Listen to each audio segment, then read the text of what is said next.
Summertime, probably my favorite time of the year. It's great to see what's in the garden. Today's feature is going to be a tomato extravaganza with buffalo milk mozzarella, arugula, basil oil, and balsamic reduction. These are not just any tomatoes, these are heirloom tomatoes. A variety of purples, greens, reds. Heirloom meaning 50 years old is the seed. Tomatoes should be handled with care and with lots of love. I would imagine that people are going to learn today just how we take care of our tomatoes. I want to show you very clearly how we're going to core a tomato, slice the ends, and the key here is we're going to save all this trim, okay? Because that trim will go into our vinaigrette. What I've done here, I've exposed the flesh of the tomato on the top and the bottom, and this is the area where we will season it with salt and pepper. Important that we slice the tomato ½ inch thick and go for a variety. Here I'm starting with some yellows, purples. Again, a simple core. These tomatoes are typically not the cheapest on the market, so it's important we have a high yield. There's that trim we talked about, opening the flesh, ½ inch thick, serrated knife, which is critical. Trim the end, and I'll show you where that trim ends up in a few minutes. And then to finish it, I'm going to show you that we have a little variety of just standard teardrop or cherry tomatoes. You might ask, what's so significant about the colors, the shapes, and these varieties? Well, certainly there's an eye appeal. The fact that these are Michigan-grown tomatoes, ranging from the southwest corner of Michigan, west coast, even as far as the east coast of Michigan. Heirloom tomatoes have unusual names like purple Cherokee, green zebras, sunburst, mortgage lifters. These are seeds that, again, that are over 50 years old. And I would say flavor-wise, they're all very similar. Some slightly acidic than others, though, maybe a little bit sweeter than others. Some have more seeds. But I think that you'll see these are not your standard grocery store tomatoes that all had that same look and the same size. And that's the beauty of these tomatoes, that we're not looking for just the perfect tomato, just the ripest.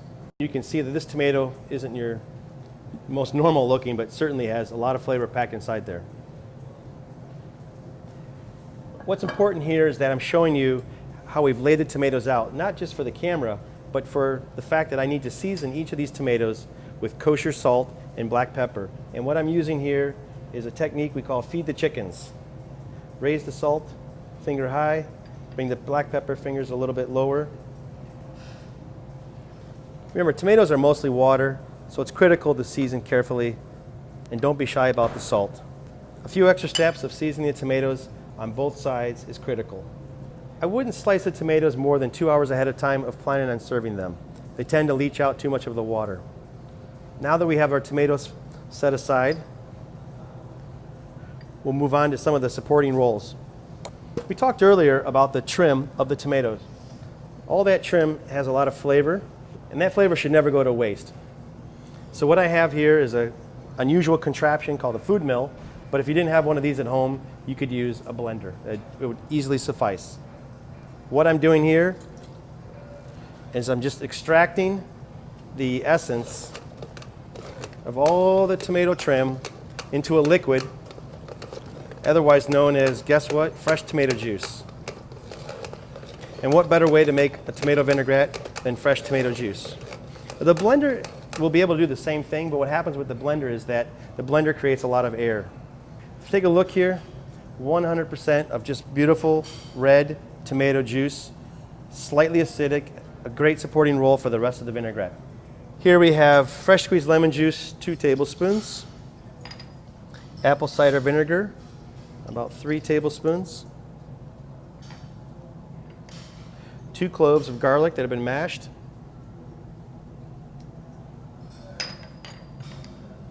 Finely chopped red onion, about ½ cup. Sliced green onions, about ¼ cup. I have basil, 2 tablespoons, chives,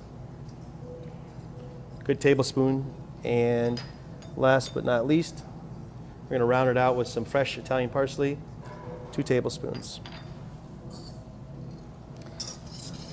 A touch of salt, black pepper. Again, critical to season throughout. As I marry these ingredients,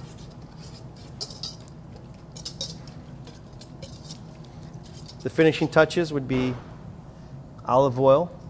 If you'd like, you can use some extra virgin. I think that extra virgin is a great necessity, but I wouldn't use too much because it can be a little bit strong. I still want to taste that vibrant tomato flavor of the vinaigrette. This vinaigrette will last about 2 days, 3 days max, just because of the fresh tomato juice.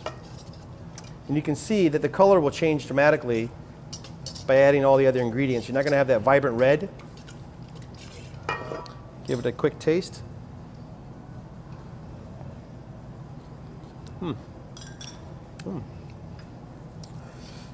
Just a touch of salt. And what I like about this dressing is that we've used, again, seasonal ingredients, basil, chives, parsley, and again, the trimming from the tomatoes is a great way of using all those end pieces. Over here I have actually buffalo milk mozzarella. This is actually buffalo milk from Water Buffalo in Fremont, Michigan. Again, a couple of slices, about half the thickness of the tomatoes.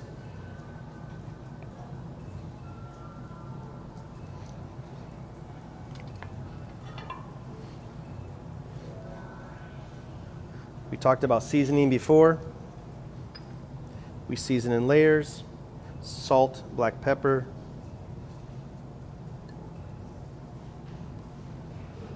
and then we're almost home. And to bring the finishing touches, I'm going to start with, again, that variety, that yellow, the purple, the green, some local arugula from a beautiful farm down the road. Touch of salt and pepper again. Some of these tomatoes.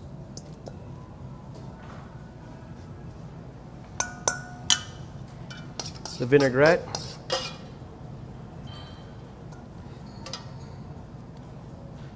And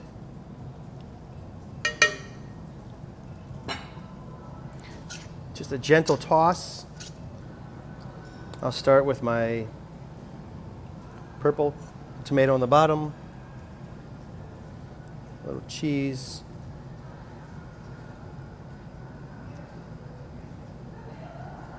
yellow tomato,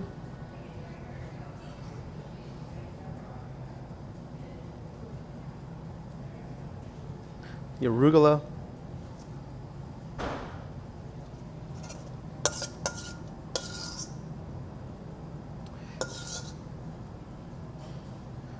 finishing with these little cherry tomatoes.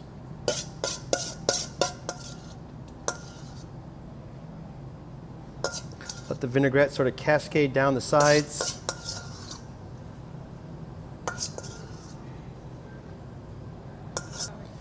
This balsamic syrup is just a reduction of balsamic vinegar cooked down slowly for about an hour and a half.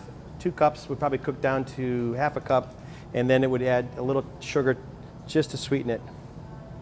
And this is basil oil. The basil oil is leaves of basil that have been blanched in boiling salted water, cooled down in ice water, squeeze the water out, puree, add oil, touch of salt, let it sit overnight, and it sort of steeps like tea, and then gives you that bright green color.